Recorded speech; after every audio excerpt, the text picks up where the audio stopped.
Blessings. I just want to take the time today to discuss how to give yourself a voice.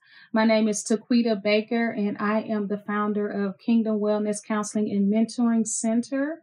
I am also the founder of Kingdom Shifters Wellness University and Kingdom Shifters Ministries. I am located in Muncie, Indiana. And my ministries and wellness centers and university have a heart to see people delivered, healed, saved, set free, and walking in the fullness of your destiny. And so, although I preach the gospel and I counsel, I also am rooted and grounded in wellness. What is wellness? And making sure that people have applicable tools to really walk in wellness. Okay, whether you no matter what you're doing in the earth, wellness is important. Okay. And so today I want to talk about how to give yourself a voice. Okay. Communication is so important in this day and age. And what we speak and don't speak speaks volumes to how we really feel about ourselves, our own self-care, and even the things that we have experienced in life. Okay. Also, how we speak and what we speak is very important as well. And many people do not have the communication skills that they need to really give themselves a voice that resolves conflict, regards the rights and boundaries of others, and that brings wellness and empowerment. And so today I just want to share some healthy keys of how to give yourself a voice. Okay. So my first key is learning healthy communication, conflict resolution, and anger management skills. A lot of us communicate based on the way that we grew up. And a lot of times our voice was stifled. There are other times where we didn't get to speak our truth, or we grew up in a home where communication just wasn't valued or understood, or there was a lot of negative communication. And so when you learn healthy communication skills, healthy conflict resolution skills, and anger management skills, you're able to give yourself a voice. Okay. It is also important. This is my second tip of the day, to learn how to effectively process, gauge, and express your emotions. Okay. Your emotions are your thoughts and feelings. And a lot of times, because we are told that we shouldn't feel a certain way or think a certain way, we try to stuff our emotions, or we do not express them appropriately. And so when you learn that your emotions are gauges that help you to navigate where you are, then you are able to process effectively what you need to do and what decisions you need to make to resolve that situation. But if you're so angry and you can't gauge, okay, I'm angry and I need to take a time out and really process why I'm angry. What's making me angry? Is it something from the past? Is it something, is it this present situation? Is it me that needs to change? Is it the other person? Is it the situation? When you're not able to really process your emotions effectively or even express them, because a lot of times I'm a counselor and I will ask people, how did that make you feel? And they're just sitting there. And then if they do share, they're giving me works. They're giving me how somebody should feel. And it's like, no, how do you feel? How did that make you feel? Okay. And then even sharing that, sometimes they feel shame and guilty about how they feel. And it's like, no, this is your truth. We need to understand what your truth is so that we can decide if we need to exchange that truth for a lie, and how do we exchange that truth for healing. Okay. And if you do not regard your thoughts and feelings and take time to process them, engage them. Okay. So there are some conversations that you may not need to be having at that moment because you're not in a space to have them. Maybe you're too hurt. Maybe you're too shocked. Maybe you're too angry. Maybe you're too overwhelmed. And it's okay to say, I need a moment. And give me a few hours and then I'll come back to you. And if I'm okay in a few hours to talk, we could talk. If not, I'll let you know in a few hours that I need a few more hours. Okay. That's gauging your emotions. Okay. And so that's very important. The third key is to deal with your childhood traumas and underlying issues in your life that has silenced your voice. Okay.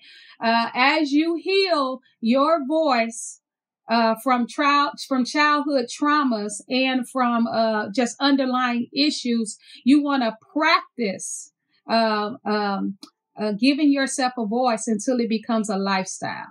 Okay. It is so important, so very important, that you not live through your past experiences, but through your present situations. And that is why it is so important to get healed of those trauma issues that have silenced your voice. Whether, people told you to shut up. People told you to be seen and not heard. People told you better not tell. Things happened to you and they just shook you and you stopped speaking. And, or you've tried to share how you feel about certain things and nobody regarded you. So it silenced you. But you're stuck in that pain. You're stuck in that trauma. And so in order to really give yourself a voice and even feel valued that someone is going to listen to you, you have to first heal from those trauma areas and be okay with saying they was wrong for how they treated me. They was wrong for what they said to me to silence my voice. Or I understand that they did not regard me in that moment, but I should have kept speaking. I should have got louder until someone heard my pain, my trauma, or whatever the case may be. But working through that trauma is so essential to you having a voice, because it is okay to be shy. It is okay to be reserved. It is okay to be quiet, but God gave you a voice for a reason, and we're going to get to that point. And so it is so important for you to utilize your voice. If he wanted you to be silent and mute, he would not have made you a human being. Okay.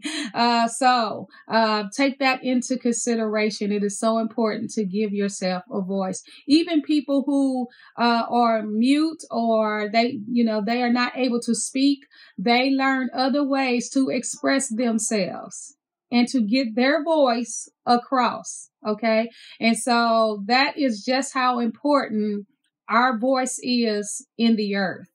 All right. My fourth key is to build your self-confidence so you recognize that you are valuable and your voice is key to your self-worth and your purpose and how it impacts the earth. Okay. And so you have to build up your self-confidence so that you will be able to speak. And like I just said, shyness is fine. Being quiet is fine. Being an introvert, all of that is fine. However, your voice has purpose. Okay. And so shy people still should be able to confidently speak their truth, confidently speak, how they feel, what they think, and confidently, resolve conflicts and communicate their needs and desires. Okay. All right. So number 5, you want to speak and live confidently and not defensively. I'm going to say that again. Somebody write that on the screen. You want to speak and live confidently and not defensively. All right. Your voice is being released because your value is not in you proving something. Your value is in your self-worth and your identity. All right. So even when defending yourself, do it because you are releasing your truth, not because you're defending yourself or your truth. Okay. Do it because you're releasing the worth of who you are, the value of who you are, not because you're defending it. All right. Now, this will help you to not be moved when people don't respond the way you want them to respond, or when you cannot dictate or change how people respond to what you say. Okay. And so you can respond in your own, how you speak your truth and be okay if they don't respect it or regard it, because you're not trying to defend yourself. You are releasing your worth. Okay, so your worth will speak for itself. Your worth will defend you, and God will defend you. Okay, and so this is key to going back to the point number 4, where you need to have that self-confidence. Because when you have confidence, you don't really care if people respect what you say or not. You are just asserting your right to have a voice. Okay. And you understand the importance of speaking that into that situation, that experience, into the atmosphere, into the earth, or wherever it is that you are giving yourself a voice. Okay. It is so important. This is point number 6. Tip number 6 to giving yourself a voice, to expect and be prepared for backlash and conflict.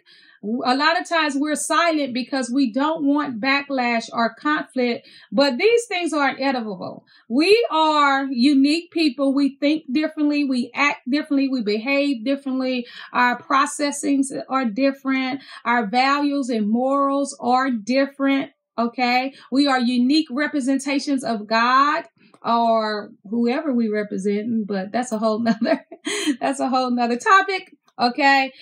So we are going to have differences. Differences is not a bad thing, especially if you have the communication skills, conflict resolution skills, and anger management skills to be able to process things effectively. Okay. And it's okay if we don't agree. When you have the tools to actually process experiences and even just share your thoughts and feelings, then you can say, hey, we can agree to disagree. So let's set a goal where we honor one another going forward in this matter. So we don't have to agree on this situation, but going forward, we can set goals where there's a truce and we can regard one another better in the future. All right. And so conflict is also enables us to grow. Okay. It enables us to evolve and mature. And in a lot of ways, it demonstrates whether we are actually evolving and maturing. Because if you can't handle conflict, as an adult, and you need to be teaching your children conflict and your teenagers. But if you can't handle conflict as an adult, that actually is speaking volumes to some unresolved issues in your life, your maturity level, and just how you have really taken the time to take care of your growth and self-care that you need, where you are making sure you have the tools to be an effective adult. All right. And so don't be afraid of backlash and conflict. Sometimes I would just go to someone and say, I just want to speak my truth, or I just want to share this, and then open dialogue. I'm not saying that it's how you feel or what you tried to do to me or any of that. I just want to share to open the dialogue. I may also tell someone I may not have all the words right now to fully share in a way that that creates open dialogue, but this is open dialogue because I am sharing it and I just want to talk to you about it. And then we could just work out the details as we would discuss it. And so usually when I do that, with those people, I trust them with my heart. All right. So I trust them that whatever conflict is going to arise with what I am saying, they know my heart for them. They know my heart for righteousness and what's right. And they know my heart to resolve the matter. Okay. And so with those people, I'm able to not really have to sugarcoat, but just put it out there. During those times where I've tried to process it and I don't really have all the words, and then they are able to work it out with me. Okay. Or we come to a truce of how we can handle it better in the future. Okay. It's also important, to make sure you hear what the other person is saying so that you hear their heart in the situation, because even though they may have done what they did to you, or you may have done what you did to them, the heart of the matter and the motive of the matter is key to really resolving conflict. Okay. I know you didn't intentionally try to hurt me. Okay. Or I know that you didn't intentionally mean it that way. So I'm going to respect that this time, and I'm going to trust that you're going to actually work on things to improve that in the future. Now, I will say there are some people that do not have the skills to improve, and they will say and make truce with you and set goals with you that they cannot keep. Okay. So that's where you would have to put boundaries in place to guard your heart in future situations when you recognize that this person makes promises that they can't follow through with. But that too is a whole nother discussion. All right. Number 7 tip for kingdom wellness and giving yourself a voice is there will be people who are verbally abusive, passive aggressive, belittling, controlling, manipulative. They will play the victim role and they will gaslight you. All right.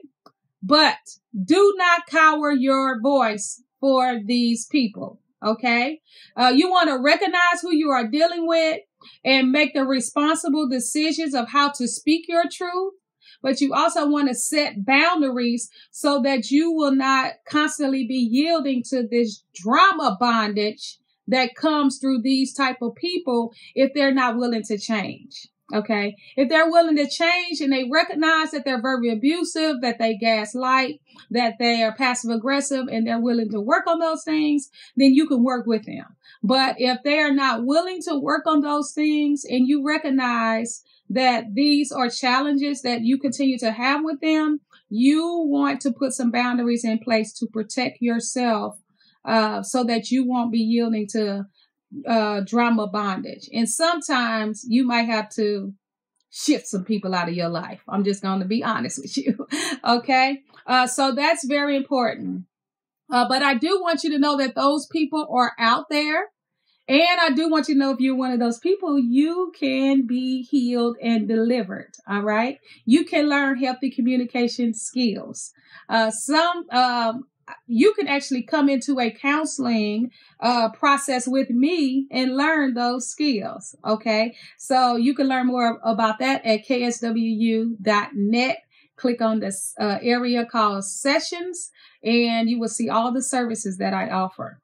All right. So I just wanted to share that tip because a lot of times I don't want you to think that you might not have any conflict or challenges or everybody's just going to regard your voice, because there are people out there that don't have the tools to do that and the skills to do that. But that does not mean you cower and silence your voice. All right. There are some instances like the ones that I just spoke of with passive aggressiveness, verbal abuse, gaslighting, controlling, belittling, where you might need a mediator, okay, to sit down with you and that person to help resolve the situation. This keeps you safe, and then it also provides a clear space for communication. So you might need a mentor, police officer, social worker, counselor, and that's okay. All right. And then I also want to say that sometimes your actions have to speak your voice, because sometimes when you're dealing with someone that may be verbally abusive, physically abusive, your actions have to be, let me leave this challenging and traumatic situation, and my voice is speaking that I'm up out of here. Okay. Right now in this moment, for safety reasons, I may not be able to speak that, but I am going to make decisions that are going to speak volumes to my truth and to what is self-care for me. Okay. Also, when you speak that truth, stick to it. Okay. And make that person responsible and accountable for changing, actually transforming, not saying they're going to change, before you let them back into your life. Okay.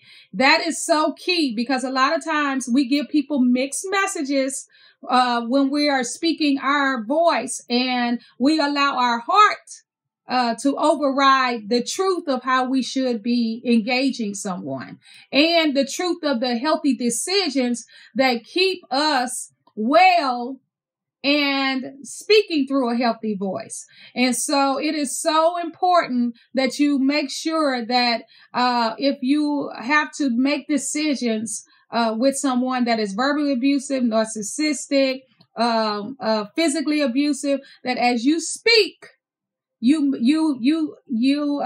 whether it is you physically having to speak with your actions and leaving, that you stick to that so that they will regard your voice. Because if you keep saying, I'm going to leave, or you leave and you go back, and you leave and you go back, what have you, that person is not taking your voice seriously. All right. And so the minute that you don't do something they want you to do, or that they think you have disrespected them, or they go on one of their violent vengeance, you are going to be violated.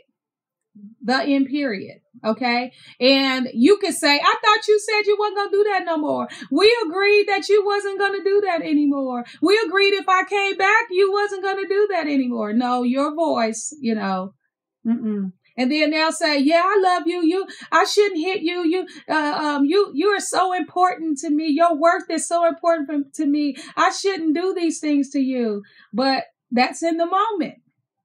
But you need them to utilize their actions to make changes, followed up by what they are speaking, before you put yourself back in those situations. Okay. It is also important to recognize when you need face-to-face communication versus phone call communications versus social media, text messaging, email, because things that may be spoken when you write it down can be misinterpreted. And so you need to pick up that phone and clarify what you mean, or get an understanding of what that person means, especially if you find yourself getting offended or feeling disrespected or regarded.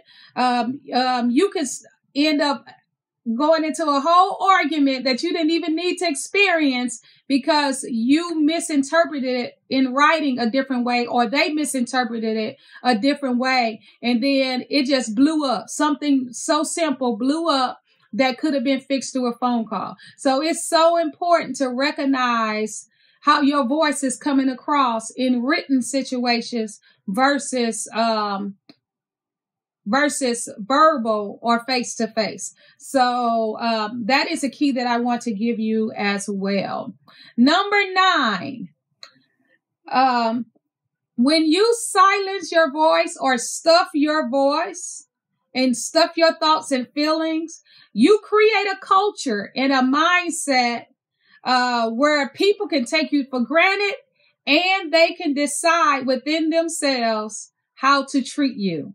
That's tip number 9 for giving yourself a voice. When you silence your own voice by not speaking your truth or your reality, and when you stuff your thoughts and feelings and just be like, I'm not going to say nothing, and you allow people to take you for granted, and you give them the go ahead to decide what you are speaking. Okay. The more you speak up and release your voice, the more people will listen. Can somebody write that in the comments? The more you speak up and give yourself a voice, the more people will listen. They will also be more mindful of what you have to say and how they treat you. So they'll be mindful in the future, like, okay, let me listen to what Taquita has to say. Let me listen to what Dr. Taquita got to say. All right, about this. Okay, let me really regard her in this moment, even if I have different values or perceptions of this situation. They will be more apt to regard you. All right. But if you're somebody that don't really speak and they've already have an impression about what you're thinking or feeling or how they should treat you, that is what they are going to filter in and factor in when they are dealing with you. They're not going to be like, let me peer into Dr. Taquita's brain and try to figure out what she's saying. Let me peer into her heart and try to discern her motives. No, that's too much work. Okay, that's a lot of work. And also you have some people that love taking advantage of people. They love victimizing people. Okay, and also you give a radar off when you don't really value your own voice and your own self-worth. You give off a radar and you draw a certain type of person or people to you that will take advantage of you because they know you're not going to speak up. Okay, you're not going to tell it. You're not going to speak up for yourself. You're not going to give yourself a voice. You don't really care about yourself. All you care about is if you're getting a little love in the moment or a little attention in the moment or I just want to be around somebody, or what have you. But no, I want to give myself a voice, and I'll be lonely before I hang out with people that's going to disrespect me, disregard me, and not care about how I think or feel. That's where you want to shift right now. Okay. My 10th kingdom wellness tip is if God wanted you to be muted, he would not have given you sound, words, language, or expressions to articulate your truth and value. Okay. So that is so key. If God wanted you to be mute, if he did not want, he would not have given you these attributes. Okay. He wouldn't have gave you facial expressions. He wouldn't have gave you words. He would not have given you expressions. I'm very expressive. All right. He would not have given you that if he did not want you to express your voice. There are also scriptures that lets us know the power of our voice. Proverbs 18:21 says, death and life are in the power of the tongue, and those who love it will eat the fruit thereof. Okay. And so what you speak and what you don't speak can bring life and death. All right. Hebrews 12:4 says, for the word of God is living and active and sharper than a two-edged sword, piercing as far as the division of soul and spirit, both joints and marrows, and able to divide and judge the thoughts and intents of the heart. So if you actually speak the words, then you can divide truth from a lie, what's right from wrong. Okay. What's good from bad. What you need to do versus what you shouldn't do, you can divide asunder, but you can't do that if you don't give yourself a voice. Okay. The words are weapons. All right. So that's why you need communication skills. So you speak healthy words and effective words. And then even if your truth is negative or, can be hurtful, people will know your motives because you're speaking it not in a way to hurt them, but to resolve a matter. All right. Proverbs 15:4 says, a soothing tongue, speaking words that build up and encourage, is a tree of life, but a pervasive tongue, speaking words that overwhelm and depress, crushes the spirit. Okay. That is a mighty scripture. Proverbs 15:4. Put that in the comment section. And then Ephesians 4:29. Let no unwholesome word proceed out of your mouth, but only that which is good for building up, that it may give grace to the listeners. So when you are giving yourself a voice, you have the ability to build up and empower yourself and people. Okay. And you have the ability to resolve conflict where it builds an atmosphere of wellness, and there won't be this conscious, unspoken tension and discouragement and disgruntlement in and around you, because you are taking an active stance to communicate and resolve matters in a healthy way where you can have a healthy environment around you, even as you're well on the inside of you. Okay. Stuffing your voice makes you sick.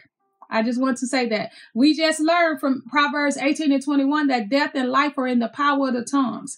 The power of the tongue. So a lot of us are having these thoughts on the inside of us, and we're having this dialogue on the inside of us. And when we're stuffing it, it's death if it's something that we really want to speak out. Also, if it's something that we really need to share. If it is something that really needs to be shared. All right. It is making us sick and even causing slow death to our emotions, our heart, our soul, our mind, our ability to have confidence, our ability to be successful, our ability to be well. And it manifests physically in our bodies through anxiety, nauseousness, heart issues, blood issues, nervous issues, mental instability, mental disorders, cancer, you name it. Okay, because those words that you have stuffed, they got to go somewhere, so they floating around your body, killing you. All right. So it is good to learn some skills so that you can speak your truth and give yourself a voice. All right. Thank you for joining me today. And I speak blessings over those who will watch the replay. I have several teachings, multiple teachings on YouTube. So you can follow me on YouTube under Kingdom Wellness Counseling and Mentoring Center and Kingdom Shifters Ministries. And just follow my page on Instagram. I recently did a video on tips to healthy self-care. And so I will be doing these videos from time to time. You can also follow me on TikTok and Facebook. All right. I teach on there as well. I also have over 50 books and counting that I have written that are available on Amazon and KingdomShiftingBooks.com. I have written books on wellness, self-care, relationships, all manner of prayer, spiritual warfare. I have written my own counseling manual. And I'm currently writing my own life coaching manual. I have books on destiny alignment, fivefold ministry. Just go pick what you need. All right. You all be blessed, and I look forward to joining you again soon. Shift right now.